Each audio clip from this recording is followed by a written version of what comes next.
विज्ञान के बारे में स्टडी करना शुरू करेंगे।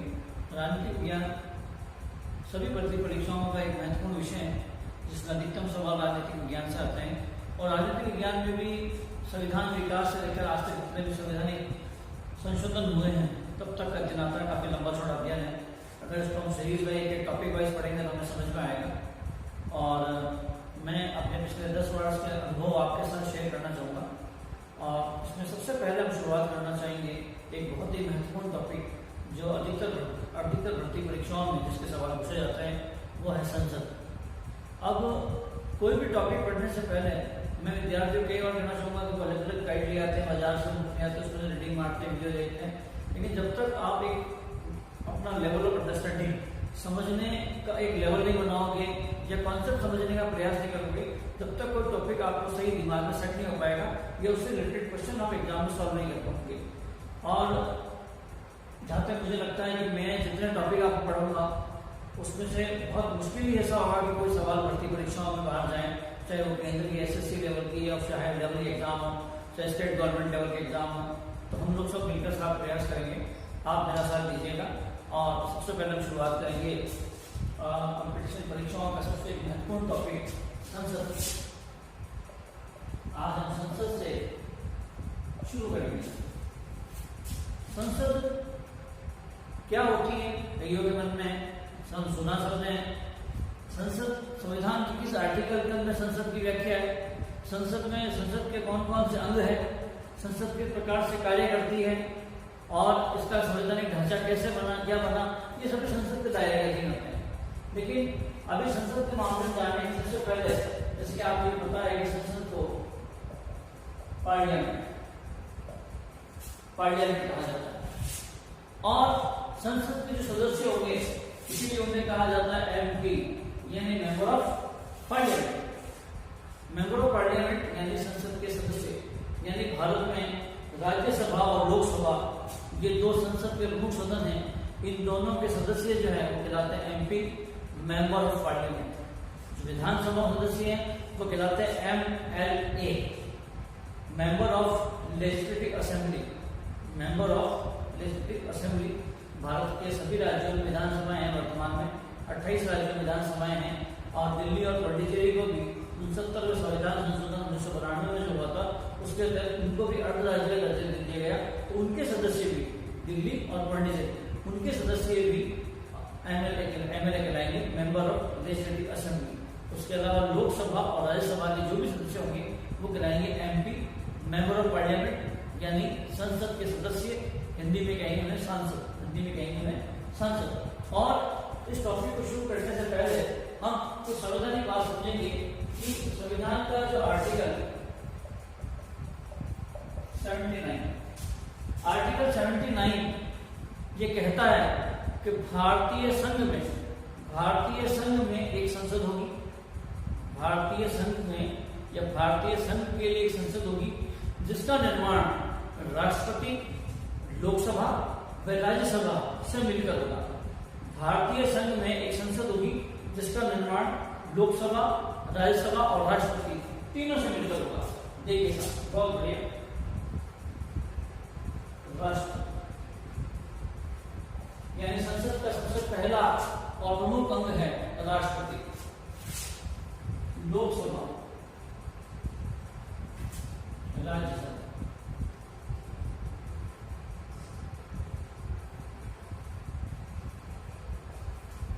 ये तीनों ही संसद के महत्वपूर्ण अंग है और इसका डिस्क्रिप्शन आपको आर्टिकल नंबर 79 में मिलेगा। और बहुत बार परीक्षा में सवाल आते हैं कि संसद का अंग कौन कौन सा है। कई बार लोग प्रधानमंत्री को संसद का अंग बता देते हैं, कई बार लोग सर्वोच्च न्यायालय को संसद का अंग बता देते हैं। जिस भी ऑप्शन में राष्ट्रपति, लोकसभा और राज्यसभा उसी ऑप्शन को आपको टिक करना है। सबसे बेसिक सवाल ये आता है। और आपको पता है कि भारत में जो संसद है वो हमने संसदात्मक जो शासन व्यवस्था है वो हमने ली ब्रिटेन से हमने संसदात्मक शासन व्यवस्था ली, क्योंकि ब्रिटेन जो है वो संसदात्मक शासन व्यवस्था की मातृभूमि कह सकते हैं आप उसको, कि वह संसदात्मक शासन व्यवस्था की मातृभूमि है विश्व। अमेरिका में ऐसा शासन प्रणाली ली है, ब्रिटेन में संसदात्मक है, और हमने जो संसदात्मक शासन व्यवस्था अपनी ब्रिटेन से अपनी ली।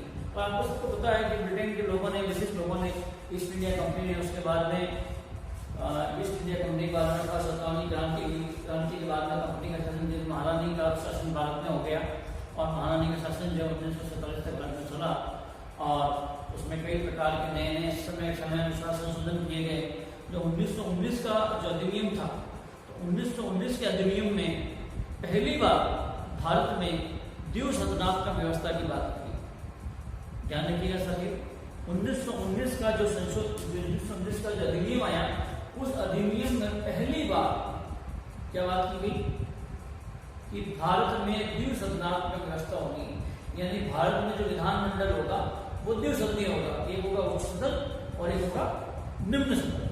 उसी व्यवस्था के आधार पर हमारे भारत में आज तक द्विसदनात्मक व्यवस्था होती है, पहला सदन लोकसभा और दूसरा सदन राज्यसभा। ठीक है, चलिए सर अब उसको आगे बढ़ाते हैं। आप सभी जानते होंगे कि लोकसभा का जो प्रचलित नाम है उसको बोलते हैं जनता का सदन या लोगों का सदन। लोकसभा को कहते हैं जनता का सदन। बहुत बार परीक्षा में सवाल आता है कि जनता का सदन कौन सा है, तो जनता का सदन किसे कहेंगे? लोकसभा। क्यों कहेंगे? कि लोकसभा में जितने भी सदस्य होते हैं, लोकसभा के 543 सदस्य वर्तमान में 543 सदस्य भारत के विभिन्न राज्यों में निर्वाचित होते हैं। जैसे राजस्थान में होते हैं 25, गुजरात में 26, उत्तर प्रदेश में 80, ऐसे अलग अलग राज्यों से अलग अलग लोकसभा की सीटें। तो जितने सदस्य जिस जिस राज्य से होंगे लोकसभा के, वो सभी सदस्य प्रत्यक्ष रूप से जनता द्वारा चुने जाते हैं, इसीलिए इसे जनता का सदन कहते हैं। राज्यसभा में जो सदस्य होते हैं उसे जनता नहीं चुनती है, उसे जनता के द्वारा चुने गए प्रतिनिधि चुनते हैं। जब राज्यसभा के सदस्यों का चुनाव होगा तो उससे एमएलए वोट देंगे, ना कि आम पब्लिक। आगे समझना आपको, जैसे राजस्थान में 200 विधायक है और राजस्थान में राज्यसभा की संख्या है 10, तो जब इनका राज्यसभा सांसदों का चुनाव होगा तो उसमें संबंधित विधायक वोट देंगे, ना कि हम लोग देंगे। यानी राज्यसभा के सांसद हमसे अप्रत्यक्ष रूप से निर्वाचित होते हैं, जनता द्वारा अप्रत्यक्ष। और जब जनता खुद वोट देती है तो प्रत्यक्ष। तो प्रत्यक्ष हो गया, इसलिए क्या बोला? जनता का सदन। और इससे जनता का सदन बोला गया, तो राज्यसभा को बोला जाता है बुद्धिजीवियों का सदन। अब आप कहोगे साहब बुद्धिजीवियों का सदन क्यों कहें? बुद्धिजीवियों का सदन, बुद्धिजीवियों का सदन से कहा गया है कि सामान्यतः राज्यसभा में राजनीतिक दल अपने अनुभवी लोगों को इस चुनाव में चुनाव लड़वाते हैं और चुनाव लड़ाकर आगे राज्यसभा भेजते हैं, ताकि उस राजनीतिक दल का अच्छी तरीके से प्रतिनिधित्व कर सके, नए कानूनों, नए बिलों पर, के पुराने बिलों में संशोधन पर अपनी अच्छी राय दे सके। इसीलिए इसमें बुद्धिजीवियों को ज्यादा इस चुनाव में फाइट कराया जाता है। यहाँ एक फ्रेश कैंडिडेट चुनाव लड़ सकता है, आप और हम भी अगर 25 वर्ष आयु पूरी हुई तो लोकसभा का चुनाव लड़ सकते हैं। लेकिन राज्यसभा में जब तक कोई राजनीतिक दल नहीं जाएगा तब तक हम इलेक्शन नहीं फाइट कर सकते या हम जीत नहीं सकते। इसीलिए इसे बुद्धिजीवी दल का ध्यान रखिएगा। अब जनता का सदन और बुद्धिजीवी दल, अब जो जनता का सदन है यानी लोकसभा क्या है? जनता का सदन। तो लोकसभा को जनता के सदन का होने के कारण इसे क्या कहेंगे? इसे प्रथम सदन भी कहा जाता है। प्रथम सदन यानी भारत एक लोकतांत्रिक देश है और लोकतांत्रिक देश में जनता ही लोकतांत्रिक जनतांत्रिक, तो जनता का सदन है, इसीलिए क्या कहेगा? प्रथम सदन। तो ये प्रथम सदन हो गया लोकसभा का। ये कौन सा हो गया? द्वितीय सदन। द्वितीय सदन। अब प्रथम सदन कहलाने के और भी क्या करें? देखिए, भारत कई बार सवाल ऐसा आ जाए कि आपको कोई पूछ ले सामान्य है कि भारत का प्रधानमंत्री कैसे बनता है, तो आपका प्रधानमंत्री बनता है कैसे बनता है, क्या होता है, या पूछ ले कि प्रधानमंत्री की योग्यताएं क्या होती है। तो मैं आपको बताना चाहता हूं कि भारतीय संविधान में प्रधानमंत्री की योग्यता के संबंध में कोई उपबंध नहीं है। अर्थात किसी विशेष आर्टिकल में या किसी अनुच्छेद में प्रधानमंत्री की योग्यता के विशेष अनुबंध नहीं है। प्रधानमंत्री होने के लिए सबसे पहले जरूरी है कि वो है संसद का सदस्य हो, वह संसद का सदस्य हो। और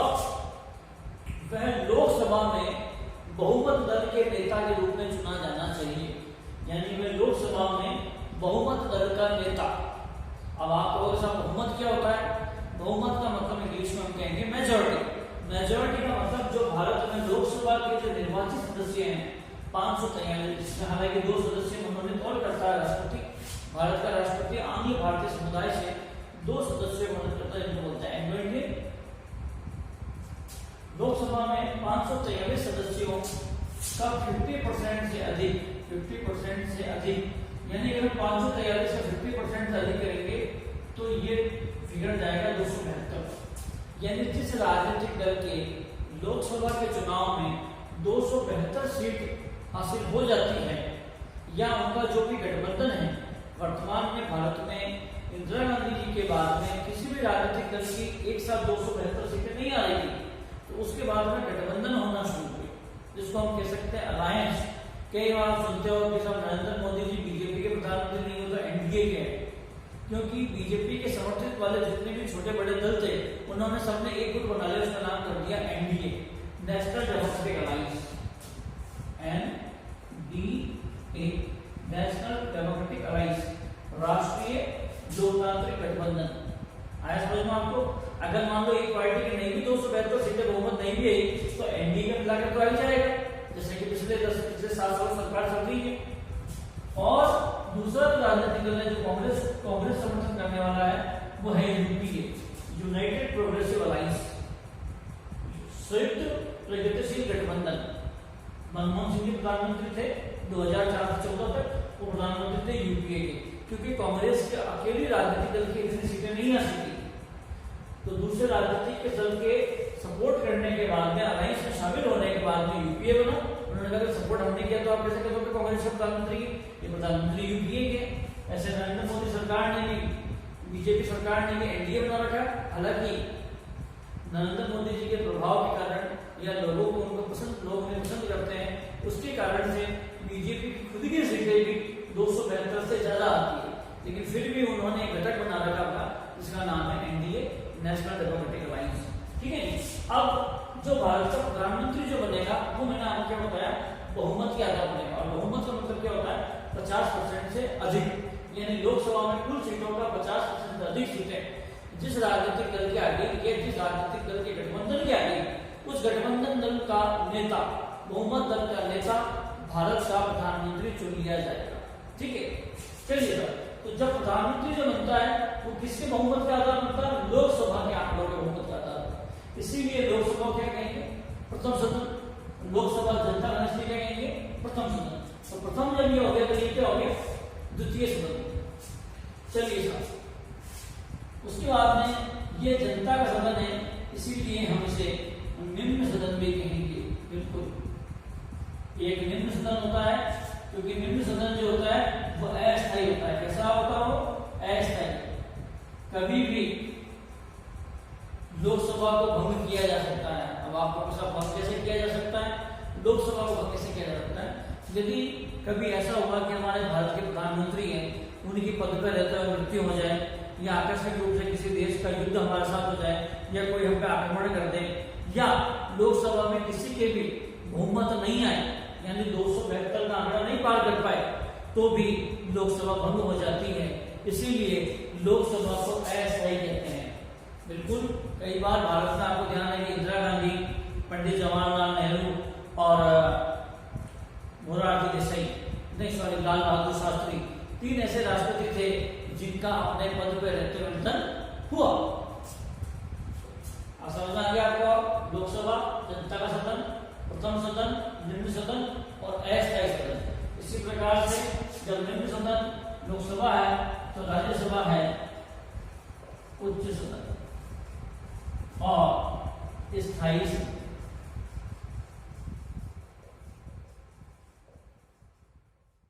जी हाँ, लोकसभा अस्थायी सदन है। अस्थायी का मतलब होता है कि वैसे तो लोकसभा का जो सामान्यतः कार्यकाल है वो 5 वर्ष कार्यकाल, 5 वर्ष। लोकसभा कार्यकाल कितना है? 5 वर्ष। भारत में जितनी भी संवैधानिक संस्थाएं, जितने भी चुनाव होते हैं, चाहे वो मुख्यमंत्री का चुनाव हो, चाहे आपके नगर पालिका, नगर परिषद, पंचायत, या जो भी चुनाव होते हैं, लगभग वो 5 वर्ष के होते हैं।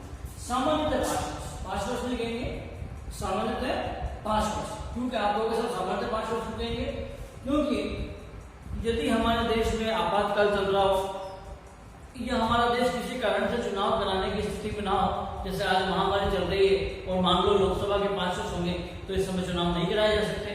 लोकसभा को 1 वर्ष के लिए बढ़ाया जा सकता है। बिल्कुल 5वीं लोकसभा जो हमारे देश की थी, उस समय हमारे देश में लोकसभा का कार्यकाल 1 वर्ष के लिए 2 बार बढ़ाया गया, अर्थात 5वीं लोकसभा का कार्यकाल कितने वर्ष हो गया? 7 वर्ष। और सामान्य 7 वर्ष का मतलब क्या हो गया? यानी 5 वर्ष से ज्यादा भी हो सकता है, 5 वर्ष से कम भी। अब आपको कम कैसे हो गया? मान लीजिए कोई गठबंधन की सरकार थी और वह गठबंधन की सरकार ने बीच में किसी कारण से सरकार से तालमेल बिगड़ा, उन्होंने अपना नाता तोड़ लिया, उन्होंने अपना बहुमत जो सरकार को दे रखा था, जिससे सरकार की सरकार बनी हुई थी मान लीजिए, तो उन्होंने वापस अपना समर्थन ले लिया। बिल्कुल हुआ। कांग्रेस सरकार में पिछली बार ऐसा हुआ कि एक राजनीतिक दल ने कांग्रेस समर्थन ले लिया, फिर समाजवादी पार्टी ने उन्हें बाहर समर्थन दिया, वे हम सरकार में तो शामिल होना चाहेंगे लेकिन हम आपको सपोर्ट देंगे ताकि आपकी सरकार बनी हुई रहेगी। हालांकि देश में गठबंधन सरकारें देश के लिए ठीक नहीं है, देश के स्वास्थ्य के लिए, क्योंकि इसमें भ्रष्टाचार बढ़ता है। अगर स्पष्ट बहुमत वाली सरकार हो, यानी किसी एक ही राजनीतिक दल के अगर पूरी मेजोरिटी आए, तो वो देश के लिए स्वस्थ लोकतंत्र की होती है। लेकिन आजकल ये भी हो गया है कि अगर एक दल के राजनीतिक ज्यादा सीटें आ जाएं, उसके कारण ये होता है कि वह दल तानाशाह बन जाता है और अपनी मन मर्जी से कार्य करता है, जैसा कि देश में थोड़ा सा देखने को मिल रहा है।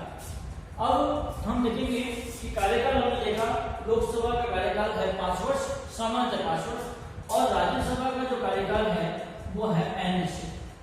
क्योंकि मैंने पहले बता दिया आपको कि यह एक स्थायी सदन है। स्थायी सदन है, इसलिए इसका कार्यकाल कैसा? अनिश्चित। संविधान में कई व्याख्या नहीं है कि राज्यसभा 5 वर्ष के लिए होगी, 6 वर्ष के लिए, 10 वर्ष के लिए। अनिश्चित।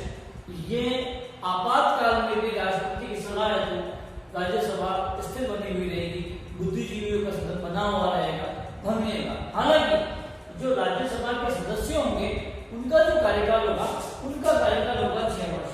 बहुत बार परीक्षाओं में सवाल आते हैं, कैंडिडेट कंफ्यूज होता है।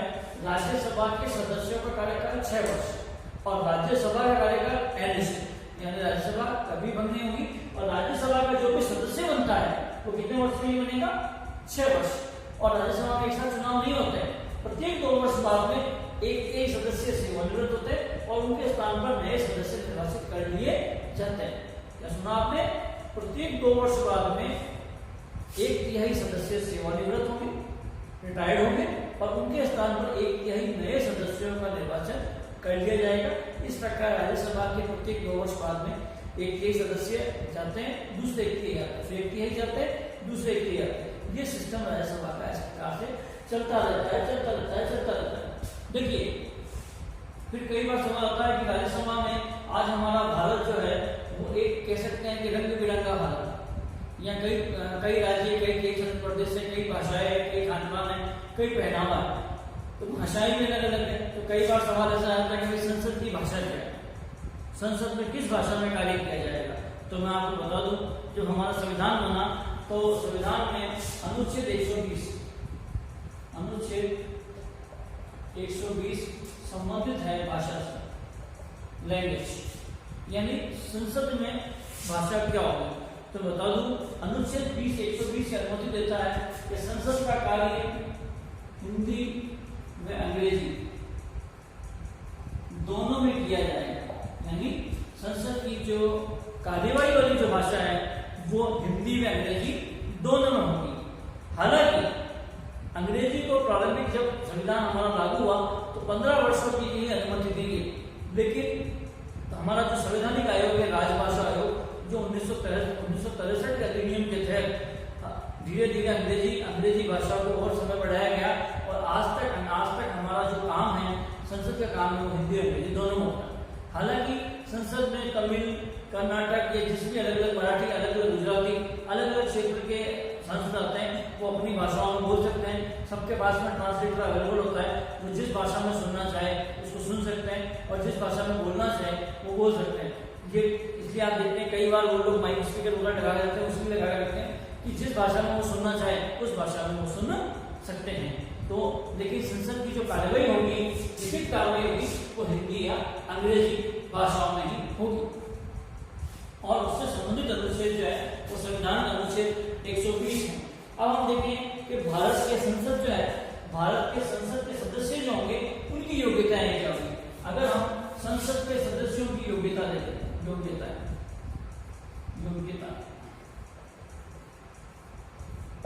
तो योग्यताएं जो है वो है अनुच्छेद 84, यानी संविधान का अनुच्छेद 84 व्याख्या करता है। किसकी व्याख्या करता है संविधान अनुच्छेद 84? ये व्याख्या करता है संसद के सदस्यों की योग्यताओं के बारे में। अब और देखिए एक सवाल और आता है कि सब इनकी मेरी योग्यताएं की योग्यताएं क्या होनी चाहिए और क्या नहीं होना चाहिए। तो क्या नहीं होना चाहिए? जो मेरी योग्यताएं हैं, मेरी योग्यताएं, ये अनुच्छेद 101 और 102। तो अभी हम बात करेंगे सबसे पहले योग्यताओं। तो योग्यताओं में सबसे पहली बात कि वह भारत का नागरिक होना चाहिए। He should be citizen of India, या he must be citizen of India। सबसे पहली बात है कि वह भारत का नागरिक होना चाहिए। दूसरी बात, वह किसी लाभ के पद पर नहीं होना चाहिए, यानी ऐसे नहीं कि ऑलरेडी वो किसी सरकारी नौकरी में कर रहा है या किसी बड़े लाभ के पद पर बैठा है, या ऑलरेडी कहीं ना कहीं पद पर विराजमान है, कहीं राज्यपाल है कहीं, तो ऐसे व्यक्ति को लोकसभा सदस्य या राज्यसभा सदस्य नहीं बनाया जा सकता। पहले वो जहां भी वहां से सेवानिवृत्त होना पड़ेगा, इस्तीफा देना पड़ेगा, उसके बाद ही वह संसद का चुनाव लड़ सकते हैं और संसद में शामिल होने के लिए संसद में शामिल हो सकते हैं। तो पहली बात, वह भारत का नागरिक होना चाहिए। दूसरी बात, वह किसी भी लाभ के पद पर नहीं होना चाहिए।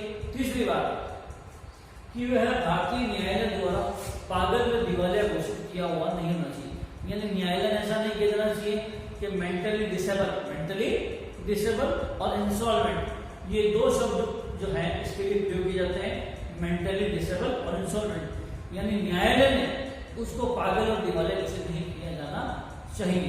और एक सामान्य तरीके की योग्यता और है कि वह व्यक्ति जो चुनाव लड़ रहा है, वह चुनाव लड़ रहा है तो उसमें ऐसा नहीं होना चाहिए कि उसको कोई ऐसा मुकदमा चल रहा हो जिसमें 2 वर्ष से उससे अधिक वर्ष की सजा का प्रावधान हो, वह व्यक्ति भी इस प्रकार संसद के सदस्य बनने के योग्य नहीं होता है। तो संसद की जो योग्यताएं होंगी सांसद की वो 84 में है और मेरी योग्यताएं जो है वो 101 और 102 में। देखिए मेरे साथियों, अनुच्छेद बहुत पहले में धीरे धीरे आपको समझ में आएगा। मैं आपको बता दूं जैसे कि संसद का पूरा पार्ट जो है, संसद का संपूर्ण भाग संविधान के भाग 5 यानी संसद के भाग 5 में पूर्ण विवरण संसद का आएगा। उसमें आप राष्ट्रपति, उपराष्ट्रपति, राज्यसभा, लोकसभा, मंत्रिपरिषद, प्रधानमंत्री, ये सभी भाग 5 में जुड़ा है। उसके बाद में अगर हम बात करना चाहें तो हम बात कर सकते हैं संसद के सदस्यों की, कि लोकसभा में कितने सदस्य होते हैं और राज्यसभा में कितने सदस्य होते हैं। लोकसभा, सबसे पहले अगर हम लोकसभा के सदस्यों की बात करें तो लोकसभा में वर्तमान में सदस्य हैं 543 यानी 545, और अधिकतम सदस्य जो हो सकते हैं वो हो सकते हैं 550 प्लस। बिल्कुल, यानी लोकसभा में अगर आवश्यकता बढ़े तो 550 सदस्य भी हो सकते हैं। 2 सदस्य जो है वो मनोनीत होंगे। लोकसभा का जो गठन है वो आर्टिकल 81 के तहत किया गया है और 81 के तहत आर्टिकल में ये विवरण दिया गया है कि लोकसभा की सीटें जो 543 होगी, इसमें इसका भी 2 तरह से क्लासिफिकेशन होगा। 530 सीटें तो राज्यसभा से चुनकर आएंगे सदस्य और 13 सदस्य चुनकर आएंगे केंद्र शासित प्रदेशों से। केंद्र शासित यानी दिल्ली, पांडिचेरी, दमन दीव, ये जो केंद्र शासित प्रदेश है, दादरा नगर हवेली, यहाँ से 13 सदस्य चुनकर आएंगे और भारत के राज्य से कितना आएंगे 530। इसमें भी मैं आपको बता देता हूँ कि 13 में से 7 सदस्य लोकसभा में चुनकर आते हैं दिल्ली से, बाकी जितने भी क्या बचे, बाकी जितने भी केंद्र शासित प्रदेश बचे सबसे एक सदस्य चुनकर लोकसभा में आता है 7 दिल्ली से और बाकी सबसे एक। और इसका विवरण हम आराम से आप जिस राज्य के सदस्य हो आप देख सकते हो। जैसे राजस्थान से 25 सदस्य हैं, मैंने पहले ही बताया, गुजरात से 26 है, उत्तर प्रदेश से 80 है, ऐसे अलग अलग राज्यों से अलग अलग विवरण है।